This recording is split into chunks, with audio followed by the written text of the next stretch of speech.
God knew what he was doing. Whether District Attorney of San Francisco, Attorney General of California, United States Senator, or in the White House, she has been breaking barriers and fighting for working families. Her decades of leadership to move our country forward and exemplify our collective mission, but also our power as Black women. Our God-given power. God knew what he was doing. Whether she was in the White House leading our government or interfacing with foreign leaders across the world, she continues to make us proud. God created a vessel. I have known her for a number of years and have had the great fortune to work alongside her as the Vice Chair of President Biden's Board of Advisors for HBCUs. What I know and what you all have seen is that Vice President Harris is truly bound by the bonds of sisterhood and empowered by a commitment to servant leadership.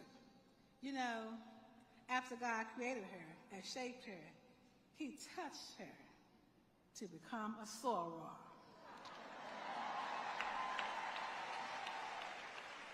Alpha chapter, our founding chapter, her love for our sisterhood.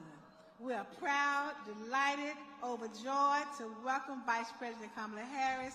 Please stand and receive our sorority sister. You can stand. Please stand. And not to dance. Audience, you may stand.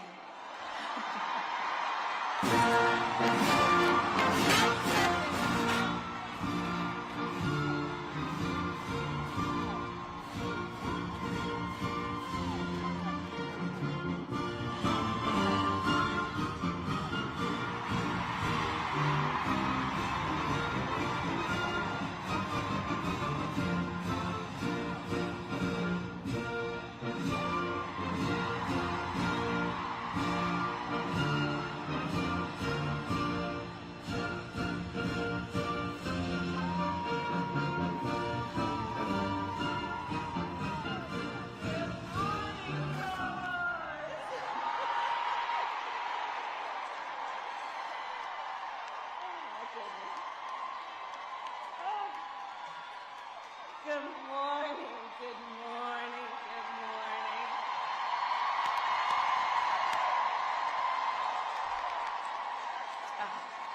Please have a seat. We have so much to talk about. Oh my goodness. What a sight my eyes do behold.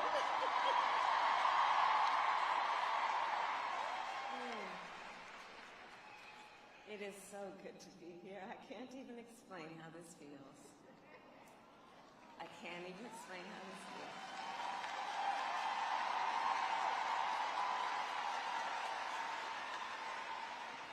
To our Supreme Basilisk, Dr. Glenda Glover, members of the Directorate, former Supreme Bacilli, and all who serve Alpha Kappa Alpha Sorority Incorporated.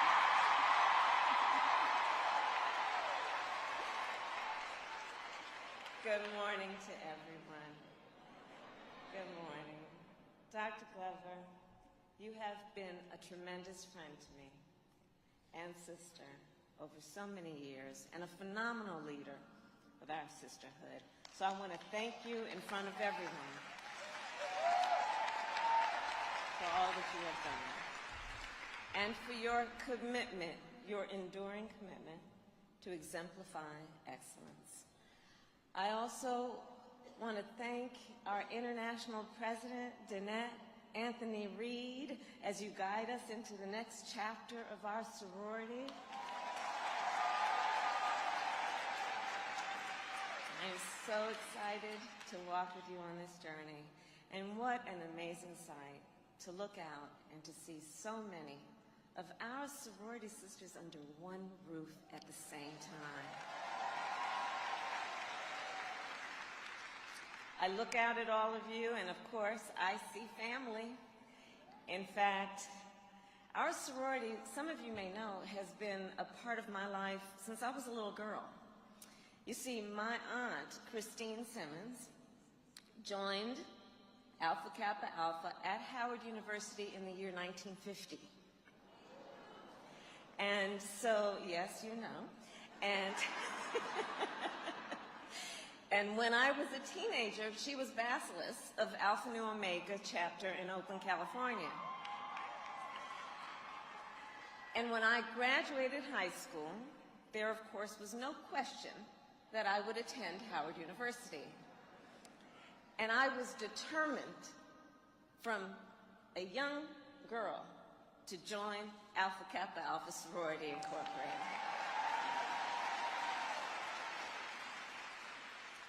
And of course, this sisterhood remains a key part of who I am today. In fact, when Auntie Chris was Bacillus, I'll never forget, she hosted one of our revered founders, Miss Norma E. Boyd. And Miss Boyd was in her late 80s at the time, and we had a reception for her. And she was then signing her book, A Love That Equals My Labors. And she signed a copy to Kamala with love, Norma E. Boyd. And I will tell you, I proudly display the signed copy of that book in my West Wing office in the White House. Yes, I do. The legacy lives on. And last month, I'll tell you, and I see some of them here, I was so proud to host my line sisters, the 38 jewels of iridescent splendor, at my home in the official residence of the Vice President of the United States.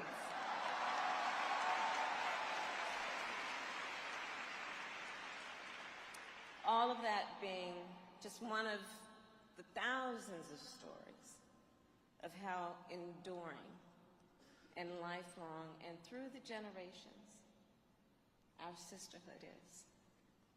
Our sorority, along with all the Divine Nine organizations, was founded to create lasting bonds of community.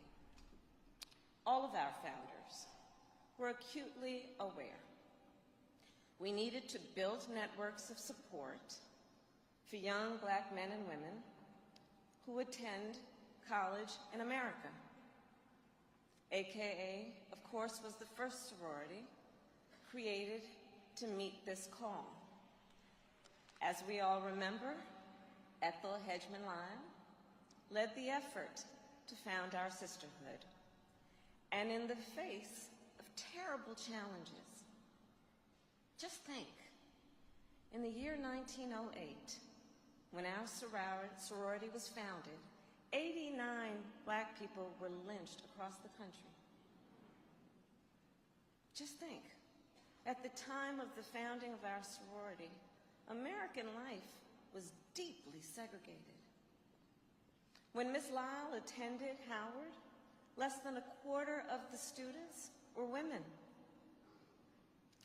And yet, despite all of this, and perhaps because of it, she believed in the power of sisterhood and in the power of service to create desperately needed social and legal change. Beliefs that guide us all to today. Our legacy is service to all mankind. And our work in Mississippi alone over the last 87 years is a perfect example. During the Great Depression, our sorors provided free medical care to poor Black women in the Mississippi Delta.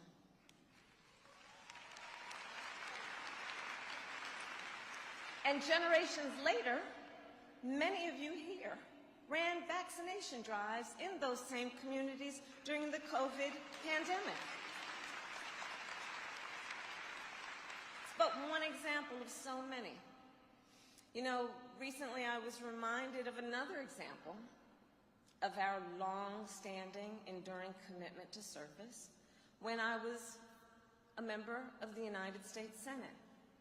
So, across the street from the United States Senate, in my office, it's in the Hart Building it's called, sits the Library of Congress. And I would visit the Library of Congress from time to time. And one time I visited, and the librarian was very proud to show me an old photograph from the year 1950 of President Truman. He was meeting with representatives from the National Panhellenic Council, which included a member of our sorority, to talk about ending employment discrimination in America. And fast forward to today. There are recent photographs, very recent, of the Divine Nine presidents at the White House while they met with me in the ceremonial office of the Vice President of the United States.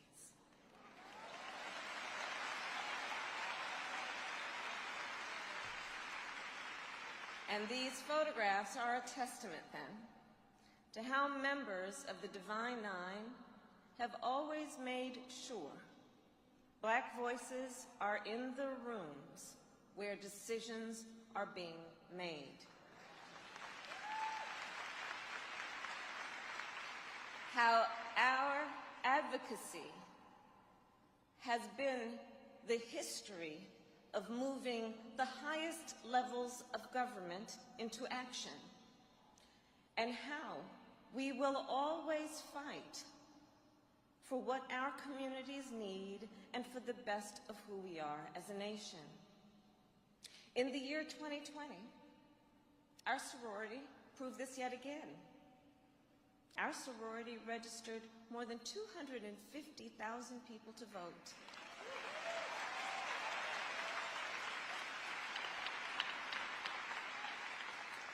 Our sorority teamed up with our Divine Nine sisters and strolled to the polls. Indeed. And with the entire Divine Nine to combat voter suppression.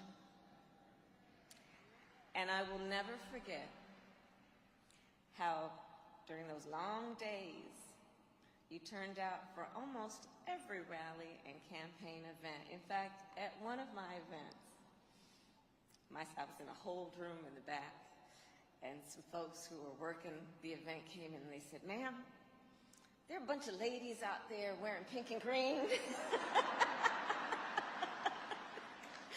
and they'd like to see you." And of course I said, "Well, you bring them in immediately. Those are my sorors."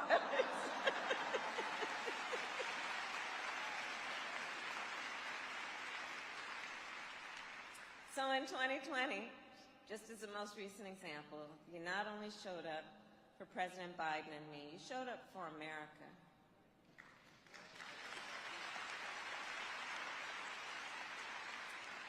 And together, we were joined in our fight for progress, which is part of our legacy.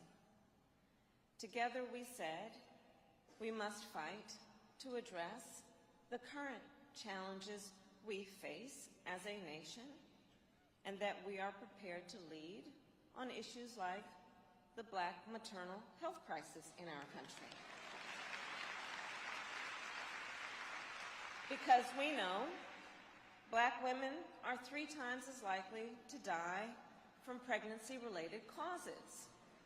And we know women in rural America are more than 1.5 times more likely to die.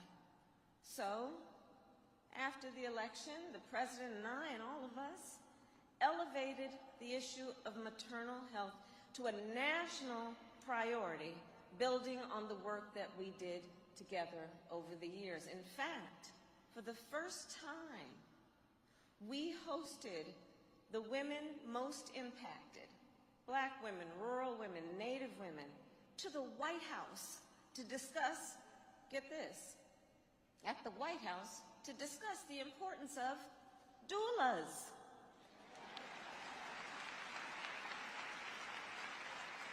To discuss and speak up and out about the issues of fibroids,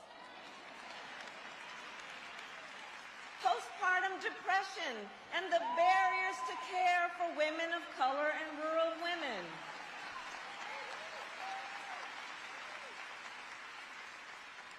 Because we're not going to be quiet when we know there is a role and a need for us to serve. And through the work we have done together, we've dedicated resources to hire and train doulas. We have done the work of funding research to address the biggest contributors to maternal mortality and to advance and speak about the need to advance culturally competent care.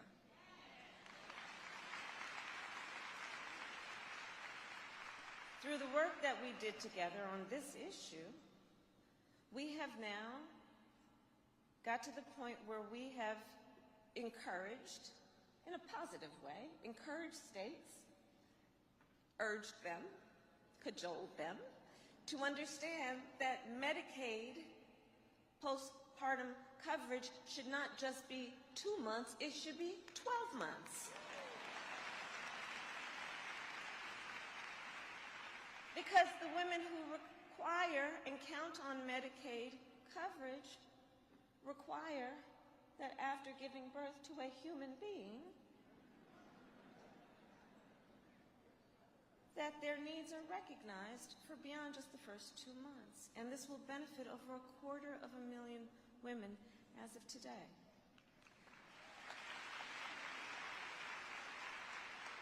Together, we all said we must help our children reach their God-given potential.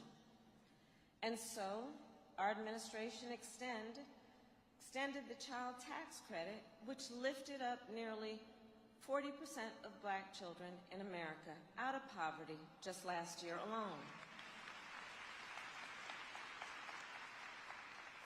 We recognized working people are struggling, and in particular when it comes to covering the cost of their basic needs, including the cost of raising a child. So we passed a tax cut to give working families a tax cut of up to $8,000 a year, which gives folks more room in their budgets to buy food, medication, and school supplies for their children.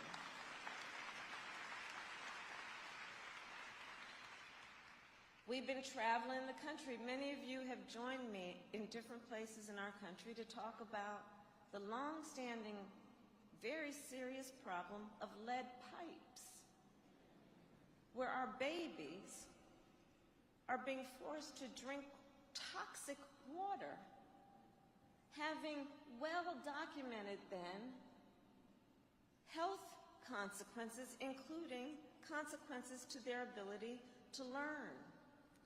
So, together, we did the work to remove lead pipes. We are in the process of doing that to ensure that no child has to drink water poisoned with lead, and to make sure that we, again, are doing everything we can, understanding our children. God has given them so much capacity, but we here on earth must do our part to make sure they are protected and can live in an environment that allows them to thrive, which is why together we also have addressed the issue of high-speed internet. Because I know there are a whole lot of folks here right now who know what that pandemic meant to your child's ability to learn and go to school, and what that required in terms of you having access and being able to afford high-speed internet. I travel the country. I can't tell you how many parents I met who would have to go and drive the kids to the local fast food restaurant or library to have access to the public Wi-Fi there. The kids would be in the back seat of the car trying to do their homework. We know what an education means in terms of what it allows for the future of one's ability to grow and succeed. However, so many of the children in our country will be impaired in that ability if they don't have the basic tools like access to high-speed internet. So we've invested billions of dollars to provide what we know needs to be access to high-speed internet across the country, including subsidies for low-income and working families so that they can afford it even if they have access. We have talked about the fact that so many of our children, and therefore their families and their parents, are in dire need of support when it comes to those children who have disabilities. And what we need to do to ensure that the families have resources they need. So we are fighting together for home health care, work, that it is affordable. We are fighting to say that if we want to have a nation that can compete around this world, Dr. Glover talked about it. I have been traveling all over this world as vice president. I have met with, I'm told, at least 80 prime ministers and presidents, talking with them about the challenges that face our world. One of the common themes everyone knows is you invest in the children of a nation, you are investing in the future of a nation.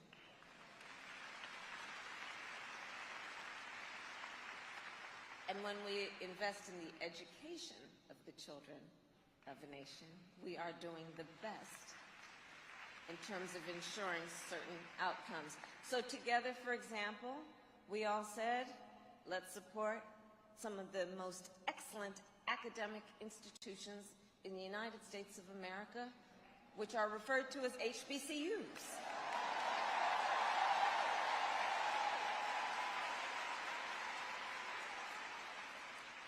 And under Dr. Glover's leadership, our sorority raised millions of dollars for HBCUs. And our administration invested an historic $5.8 billion in our HBCUs. And as a point of personal privilege, as the first vice president to be a graduate of an HBCU, I'm particularly proud of that fact. So as we move forward, we know that there is more work to do, and that means to ensure that we have invested in the success of all of the people of our nation. And Dr. Glover, again, I want to thank you for being the vice chair of the White House HBCU initiative, which we can ensure will lead to its success. So, sorors, together we said that our country must build more wealth and opportunity for all communities. That is part of what we fight for. And our administration then invested billions of dollars in minority and women entrepreneurs, knowing there is nothing more important than building the wealth for most Americans, and that means investing in home ownership. This is something the sorority has worked on through the years.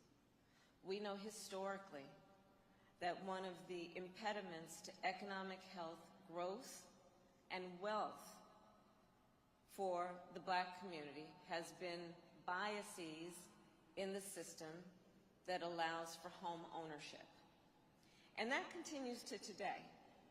So I've met with many of the leaders here and around the country to talk about the fact that one of the remaining issues in terms of the bias in the system is the bias in home appraisals. You all, right? You've heard the stories of how a Black family wants to sell their home or learn the value of their home because maybe it is then the assets of that home that will be the basis of sending their child off to college or helping their child grow a business. And then the appraisers come in, and the family knows, no, that sounds like a low estimate. of the value of our home. And there are stories, which I'm sure we've all heard, about that family then having friends of the family, another family, who are white, and inviting them to come in and put up their family pictures. And the black family takes down their own, leaves the house for a couple of days, and the appraiser comes in, and lo and behold, the same house appraises for a higher amount.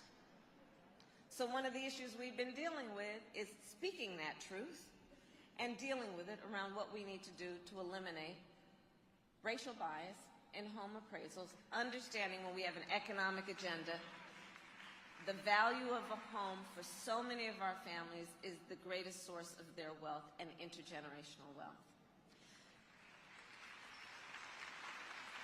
So moving forward, that is part of the work that we have done so that we can make sure that folks can realize the full and actual value of their home. When we look at then where we are, we also know that together we said police reform is long overdue. We cannot stop having that discussion. And President Biden issued an executive order to increase accountability in policing, including a ban on chokeholds in federal law enforcement. And there's still more work to do. And last but not least, together we said we needed better representation on the federal courts. You know where I'm going. So first, I will tell you and share with you, we have appointed the most diverse group of judges in the history of the United States, including, of course, the first black woman appointed to the United States Supreme Court, Justice Ketanji Brown Jackson.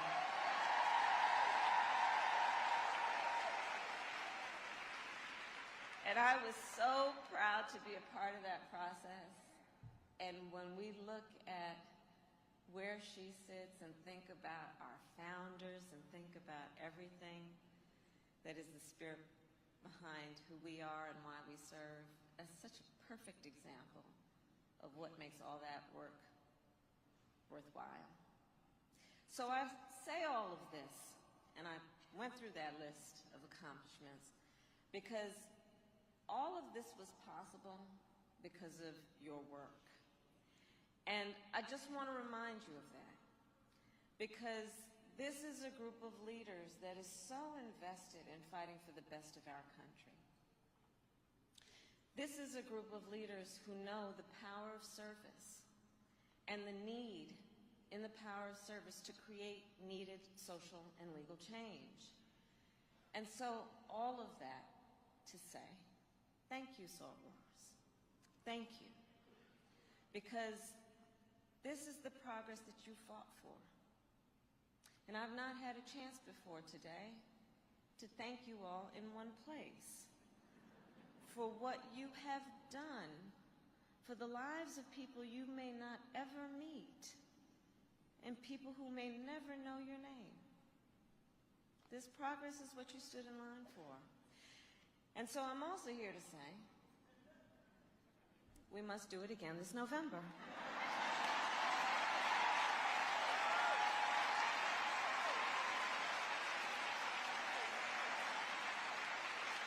Because there is still more work to do. To have a strong workforce, we have to do more to support working parents. We must continue the fight to make sure that parents don't have to pay more than 7% of their income in child care. That's the work we still have yet to complete. We cannot let up our fight to lower the cost of home health care, including elder care. And we must continue the fight to lower the cost of prescription drugs, including insulin, so that it is no more than $35 a month and not causing people to look at bankruptcy just to take care of their basic health needs. There is more work to do if we want, as a nation, to keep our communities safe from gun violence. Well, We must demand that Congress has the courage to repeal the liability shield that protects gun manufacturers, and we must demand they have the courage to renew the assault weapons ban.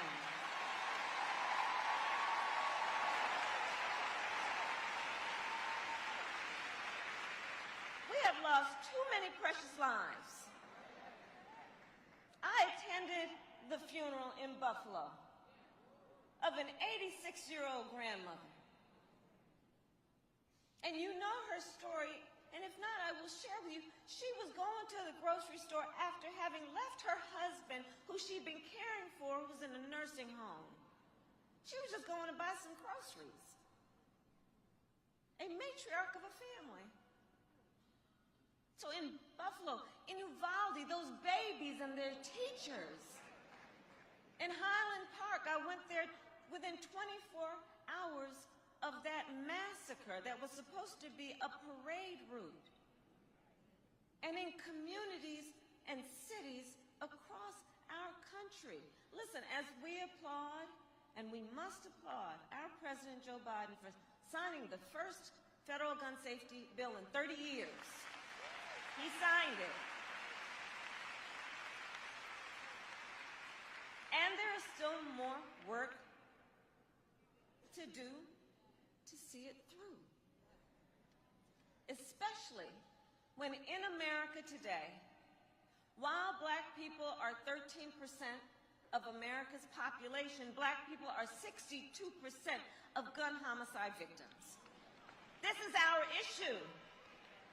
This is our issue in terms of our leadership on this issue of the need for reasonable gun safety laws. It is an issue on which we lead because we know we have so much at stake as leaders in our country.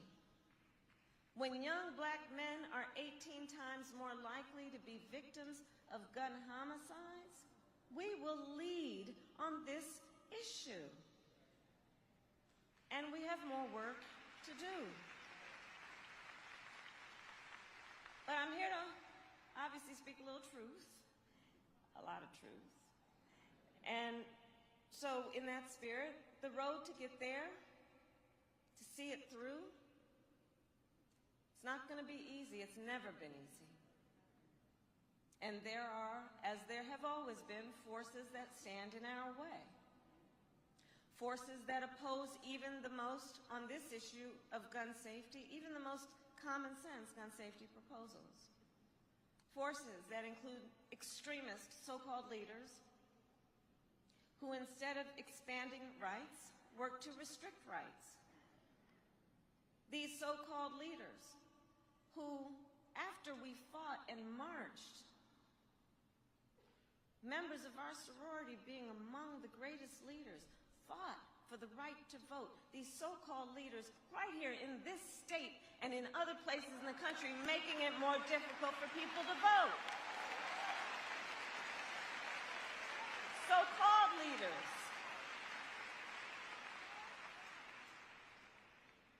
In neighboring states, making it even illegal to give folks food and water as they're standing in line to vote. And we know what we need to do. One of the things we need to do is pass the John Lewis Voting Rights Act and the Freedom to Vote Act.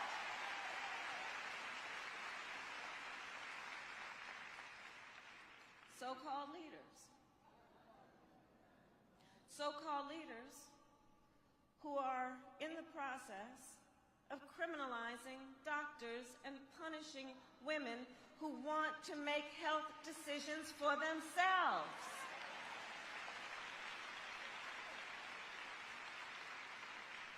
So we know what we need to do. We need to continue to fight for a woman's right to make the most intimate, personal decisions for herself with her doctor, with her pastor, with her priest, with her loved ones, but not her government telling her what she's supposed to do.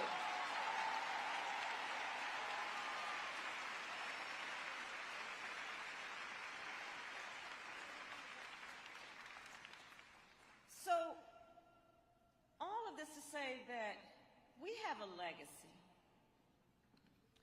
of fighting for social and legal change in our country. And when we have done that, everyone has benefited. When we have fought for social and legal change, it has never been about fighting against something. It's about fighting for something for the benefit of all mankind.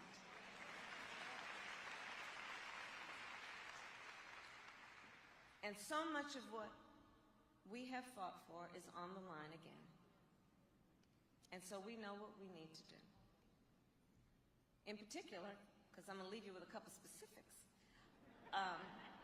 we need 2 additional United States senators to protect voting rights. We need 2 additional United States senators to protect a woman's right to make decisions about her own body. And we need to elect people who will defend these rights up and down the ballot, from district attorneys to state attorneys general to local sheriffs to governors. And to make this happen, let us do what we do best. We build coalitions. We know how to do that. We got the meanest, baddest phone trees in the world. We know how to network. We are fueled in the deeply held belief that we all have so much more in common than what separates us. So let's do the kind of work that we have done, because we do it so well, and continue to activate and organize our communities. Let's continue to be on the front lines of the greatest movements for progress in our country. And I'll close with this. Our soror, the great Coretta Scott King, once said that freedom must be earned and won in each generation. I look out at this extraordinary group of leaders, and I see among the folks here a young woman who is still making her way through college, sitting next to a woman who has served her community in pink and green with pride for over 75 years. Ours is an intergenerational sisterhood.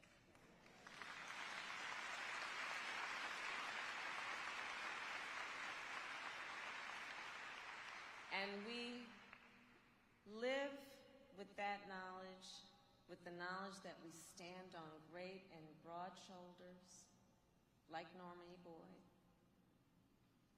We live knowing that we are their legacy, that we learn from each other, that we teach each other, and that we have always been about fighting for the best of our country.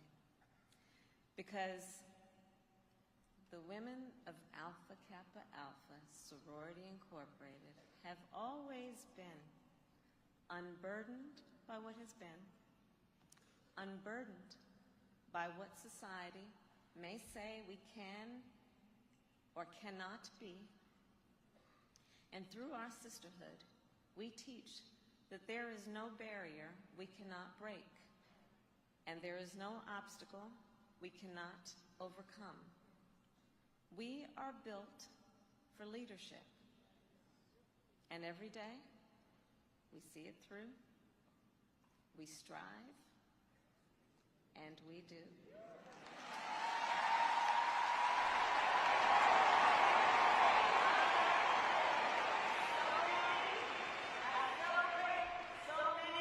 And today I honor the first Alpha Kappa Alpha. Thank you all very